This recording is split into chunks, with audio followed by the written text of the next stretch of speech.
Paul Fournier vivait une vie tranquille dans son petit village provençal, une routine bien rodée qu'il appréciait. Travaillant comme menuisier, il aimait la simplicité de son existence, passant ses journées à réparer des meubles et à observer le monde depuis la fenêtre de son atelier. Mais il y avait une ombre dans sa vie, une source de tourments silencieux, Élodie Martin, sa voisine, la femme pour laquelle il nourrissait depuis des années des sentiments qu'il n'avait jamais osé exprimer. Élodie était une belle femme, discrète, mariée à Thomas Martin, un homme connu dans le village pour son tempérament violent. Tous les soirs, Paul entendait les disputes éclater chez les Martin, des cris qui le glaçaient à chaque fois. Il se sentait impuissant, figé par la peur et par l'idée que ce n'était pas à lui d'intervenir dans le mariage des autres. De sa fenêtre, il observait Élodie revenir du marché, souvent avec des lunettes de soleil, même par temps nuageux. Paul savait qu'elle cachait quelque chose, mais il n'avait jamais osé poser la question directement. Les rumeurs circulaient dans le village, mais personne ne disait rien. Thomas avait une réputation dangereuse, et personne ne voulait risquer de provoquer sa colère. Paul, lui, se sentait coupable de ne rien faire. Il aimait Élodie en silence, sans jamais oser lui dire. Il la regardait, son cœur se serrant chaque fois qu'il voyait la tristesse dans ses yeux. La peur d'agir était plus forte que son amour, plus forte que son envie de la sauver. Jusqu'à présent, chaque soir, Paul entendait les mêmes sons à travers les murs minces qui séparaient sa maison de celle des Martin. Les éclats de voix, les bruits sourds d'objets jetés ou renversés, et parfois, ce qu'il redoutait le plus, des pleurs étouffés. Il restait là, immobile, les poings serrés, se demandant quand tout cela prendrait fin.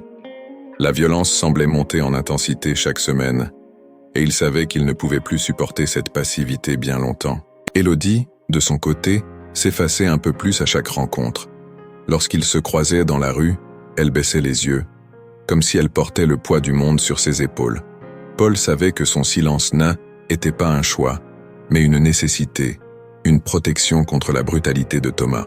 Chaque fois qu'il la voyait ainsi, il se jurait de faire quelque chose, mais la peur reprenait le dessus. Un soir, alors qu'il se tenait à sa fenêtre, Paul vit Élodie rentrer chez elle, plus tard que d'habitude. Elle portait des sacs lourds, son visage était marqué par la fatigue, et une légère boiterie dans sa démarche indiquait que quelque chose n'allait pas. Il la regarda disparaître dans sa maison, la porte se refermant derrière elle avec une lourdeur qui résonna comme un coup de tonnerre dans son cœur. Ce soir-là, les cris commencèrent plus tôt que d'habitude. Thomas était dans une rage incontrôlable, et cette fois, les sons étaient plus violents, plus effrayants. Paul savait, au fond de lui, qu'il ne pouvait plus se cacher derrière sa fenêtre. Il avait déjà trop attendu, et chaque seconde de silence supplémentaire était une condamnation de sa propre lâcheté. La bataille intérieure de Paul atteignit son paroxysme. Il ressentait à la fois la terreur d'affronter Thomas et l'incroyable culpabilité de laisser Élodie souffrir ainsi. Il se demandait si quelqu'un d'autre dans le village entendait ses cris, s'il était le seul à ressentir l'urgence de la situation. Mais à la différence des autres nuits, quelque chose changea en lui. Il savait que s'il n'intervenait pas maintenant, il ne pourrait jamais se pardonner. Paul ferma les yeux, prenant une grande respiration. La peur était toujours là, mais elle commençait à être dépassée par une force plus grande, l'amour. Cet amour silencieux qu'il avait porté pendant des années pour Élodie se transforma en une détermination farouche. Il ne pouvait plus rester à l'écart. C'est alors qu'il quitta sa maison, d'un pas plus assuré qu'il ne l'avait imaginé. Ses mains tremblaient encore légèrement, mais il se sentait guidé par quelque chose de plus fort que lui. La porte des Martin était devant lui. Il savait que de l'autre côté, Élodie était en danger, et il n'avait plus d'autre choix que d'agir. Paul se tenait devant la porte des Martin, son cœur battant à tout rompre. À travers le bois épais, il entendait les cris d'Élodie et les rugissements de Thomas. Chaque seconde d'hésitation lui semblait une éternité. Il savait qu'il n'y avait plus de retour en arrière. D'un coup, il frappa fort à la porte, mais aucune réponse ne vint. L'intérieur de la maison était plongé dans un chaos étouffant. Il saisit la poignée et poussa la porte qui n'était pas verrouillée. L'adrénaline affluait dans ses veines alors qu'il pénétrait dans le salon en désordre. Thomas se tenait là, le visage rouge de colère, tenant Élodie par le poignet avec une violence qui fit tressaillir Paul. Elle essayait désespérément de se dégager, mais son mari était trop fort. « Thomas !» cria Paul, sa voix tremblante mais déterminée. Thomas tourna brusquement la tête vers lui, surpris de voir un intrus dans sa maison. Son regard se durcit instantanément. « Qu'est-ce que tu fais là, Fournier ?» siffla-t-il, son ton venimeux. Élodie, à bout de force, lança un regard d'espoir vers Paul, mais elle était trop terrifiée pour dire un mot. Ses yeux étaient tout remplis de larmes, et son visage portait les marques de la violence. « Lâche-la », dit Paul, son souffle court, mais son regard fixé sur Thomas. Il savait qu'il n'était pas de taille contre cet homme, mais son cœur ne lui laissait pas le choix. « Tu te prends pour qui ?» rétorqua Thomas, relâchant légèrement Élodie pour s'approcher de Paul. « Ce qui se passe ici ne te regarde pas. » Paul sentit la peur le ronger, mais il resta ferme. « Si tu la touches encore, je te jure que ça ne se passera pas bien pour toi. » Thomas éclata de rire, un rire amer et cruel. Il s'approcha dangereusement de Paul, prêt à en découdre. « Tu crois vraiment que tu peux me menacer, toi ? Tu vas regretter d'avoir mis les pieds ici. » Avant que Paul ne puisse réagir, Thomas l'attrapa par le col et le projeta contre le mur. Paul sentit la douleur lui traverser le dos, mais la peur de voir Élodie souffrir davantage lui donna la force de se relever. Il se lança sur Thomas, les deux hommes luttant violemment au milieu de la pièce. Thomas, plus fort physiquement, semblait avoir l'avantage, mais Paul tenait bon, alimenté par l'urgence de sauver Élodie. « Va-t'en, Élodie !» cria Paul, alors que Thomas essayait de le maîtriser. Élodie, choquée, hésita un instant, mais en voyant l'opportunité de s'échapper, elle se précipita vers la porte. Ses jambes tremblaient, mais elle trouva la force de fuir la maison, laissant les deux hommes derrière elle. La lutte entre Paul et Thomas devenait de plus en plus brutale. Thomas, hors de lui, frappait Paul avec une rage incontrôlable, mais ce dernier ne se laissait pas abattre. Chaque coup reçu ne faisait que renforcer sa détermination. La douleur était intense, mais l'idée qu'il pouvait enfin aider Élodie à échapper à cet enfer le poussait à continuer. « Tu crois vraiment que tu peux la sauver ?» cracha Thomas entre deux coups, son visage déformé par la colère. « Elle m'appartient. » Paul serra les poings, ignorant la douleur dans son corps. « Elle ne t'appartient pas. Personne n'appartient à personne. » Avec un ultime élan de force, Paul réussit à renverser Thomas au sol, lui bloquant le bras derrière le dos. Essoufflé, il se pencha vers lui, la voix ferme « Tu ne la toucheras plus jamais !» La colère de Thomas sembla se transformer en haine pure, mais il ne pouvait plus bouger sous la pression de Paul. Un silence lourd s'installa dans la pièce, les deux hommes haletant après la confrontation. Paul ne pouvait pas croire ce qu'il venait de faire. Jamais il n'aurait imaginé en arriver là, mais la violence de Thomas l'avait forcé à réagir. Soudain, des voix se firent entendre à l'extérieur.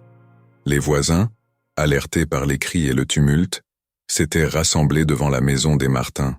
Certains avaient appelé la police, et les sirènes commençaient à se faire entendre au loin. Paul, le souffle court, se redressa lentement.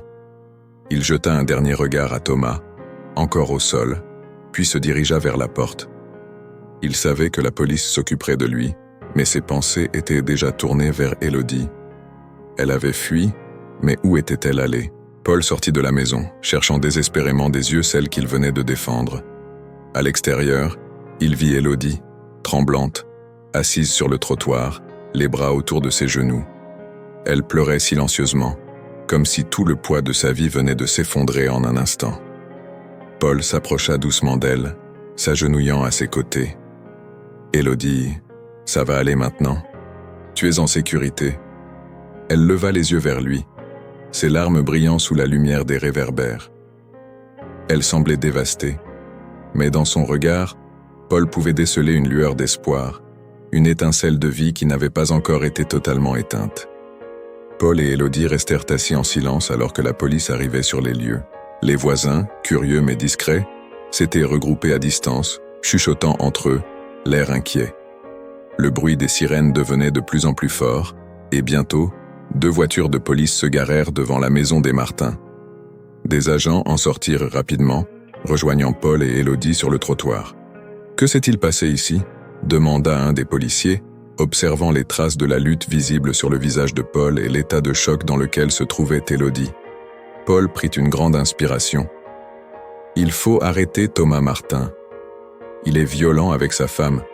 Ce soir, c'était particulièrement grave. » Les policiers échangèrent un regard et se dirigèrent vers la maison. Pendant ce temps, une femme policière s'agenouilla à côté d'Élodie, posant une main douce sur son épaule. « Madame, voulez-vous bien nous expliquer ce qui s'est passé? Vous êtes en sécurité maintenant ?» Élodie tremblait toujours, mais la présence apaisante de la policière sembla la calmer un peu.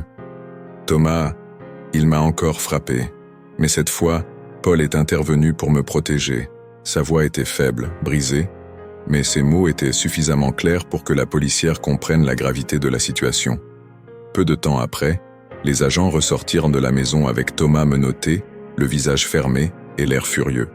Ils lançaient des regards noirs à Paul et Élodie, mais ils ne pouvaient rien faire sous la surveillance des policiers. « On vous emmène au poste », annonça l'un des agents en poussant Thomas vers la voiture de police.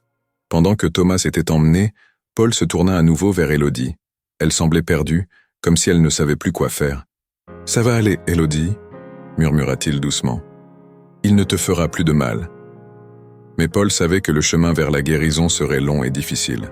Ce n'était pas parce que Thomas était parti que les cicatrices d'Élodie disparaîtraient immédiatement. Il le voyait dans son regard vide, dans ses gestes hésitants. Il devait maintenant trouver un moyen de l'aider à se reconstruire, sans précipiter les choses. Les jours qui suivirent l'arrestation de Thomas furent marqués par le silence. Élodie avait été placée sous la protection de la police. Et Paul était resté en contact avec elle, la soutenant autant qu'il le pouvait. Mais il sentait qu'elle était encore enfermée dans sa peur et son traumatisme. Chaque matin, il espérait qu'elle lui parle davantage, qu'elle commence à s'ouvrir, mais Élodie restait réservée, comme si elle avait du mal à accepter ce qui s'était passé. Le village, quant à lui, ne tarda pas à se lancer dans les ragots. Les habitants chuchotaient derrière leur dos, certains prenant la défense de Paul, d'autres suggérant qu'il n'aurait jamais dû se mêler des affaires des Martin.